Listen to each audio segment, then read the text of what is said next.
এই যে মৌলবী কয় না কবর পূজারি মাজার পূজারি, এই মৌলবী হলো সবচেয়ে বড় কবর পূজারি।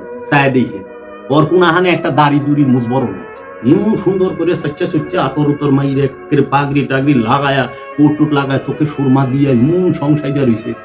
এত সাজে না আল্লাহরে স্মরণ করার সময় পান করি। সাজায় যে টাইম ব্যয় করছেন এই টাইমে খুদারে স্মরণ করার ভুলে গেছেন তো, সময় লাগছে না। এর লেগা অলি আল্লাহ গজি গায় যে সুফি গজি গাইতো যে আপনারা তো মোটা মোটা কাপড় পরেন, তখন পাতলা কাপড় পরা পারেন না, টরে কাপড়ের পাঞ্জাবি, পাতলা সাদা পাঞ্জাবি পরবেন টরে কাপড়ে। তখন সুফিরা উত্তর দেয়, কারণ যত সময় কাপড় ধুইতে আর ইস্ত্রি করতে সময় ব্যয় করুন, ততক্ষণ আল্লাহর জিকির করুন, দায়ামি সালাত করুন। এর লেগা মোটা কাপড় পিন্ধা থাকি 3 মাস 4 মাস পরে একদিন ধর, বাস কাম শেষ, বুঝছাস। এর লেগা সুফিরা সুফি সবসময় মোটা পোশাক, কারণ পাতলা পোশাক গুছাই যাবো, পাতলা পোশাক ময়লা হবো তাড়াতাড়ি, পাতলা পোশাক দিয়ে গামে ভিজবো, অনেক প্যারা আছে। এলে হারে স্বচ্ছতা কম থাকে, বুঝছাস। কেমনি কবর পূজারি সবাই এই জগতে, রবের পূজারি পাওয়া বড় মুশকিল।